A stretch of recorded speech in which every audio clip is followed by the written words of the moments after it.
রচনার এখন সার্ধ-শতবর্ষ চলছে।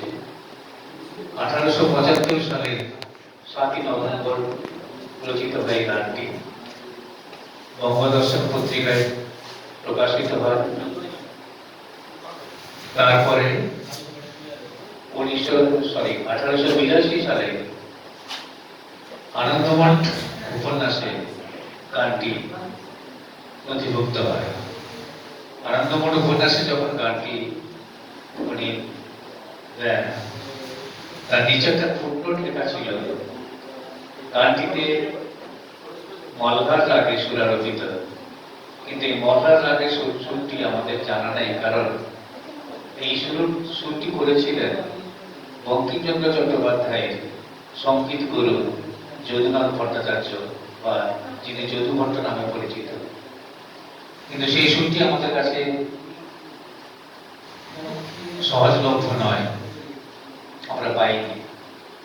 তারপরে দীর্ঘ প্রায় 20 বছর কেটে গেছে। 1896 সালে কলকাতার জাতীয় কংগ্রেসের অধিবেশনে সর্বপ্রথম বন্দে মাতরম গানটি সুরারোপ করে দিয়ে শোনান স্বয়ং রবীন্দ্রনাথ ঠাকুর 1896 সালে। ততদিনে বঙ্কিমচন্দ্র চট্টোপাধ্যায় আর ইহলোকে নেই, তিনি শুনে যেতে পারেননি রবীন্দ্রনাথের সুর করা এই গানটি। তো তারপর থেকে দীর্ঘদিন ধরে 150 বছর ধরে এই গানটি চলছে। এরপরে রবীন্দ্রনাথের পরে বহু সুরকারদের সুরারোপ করেছেন, প্রায় শতাধিক সুরকার সুরারোপ করেছেন। তার মধ্যে বাংলার হেমন্ত মুখোপাধ্যায় অন্যজন, তিনি বরণ রয়েছেন। রেডিওতে প্রত্যেকদিন আমরা রেডিও খুললেই আমরা শুনতে পাই বন্দে মাতরম, সেটি ভিন্ন সুরে।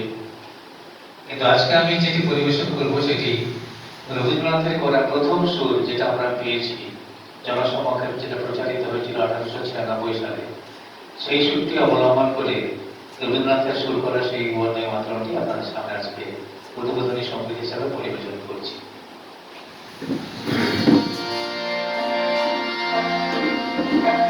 গানটিকে করতে ভুলে গেছি। এই গানটি আমাদের জাতীয় গান হিসাবে গৃহীত হয়েছিল এবং প্রথম রাষ্ট্রপতি ডক্টর রাজেন্দ্র প্রসাদ তিনি ঘোষণা করেছিলেন যে আমাদের জাতীয় সঙ্গীত জনগণ মন অধিনায়ক জয় হে, তার সঙ্গে সমান সম্মানযুক্ত ভাবে এই গানটি। এবং আপনারা যে সবাই বলার আগে উঠে দাঁড়িয়েছেন, তার জন্য আমি আপনাদের কাছে কৃতজ্ঞ। সবাই আমরা গানটি এবারে শুনবো এবং গাইব।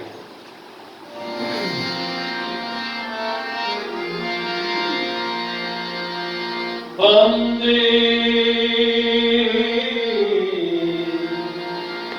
মাতরম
Vande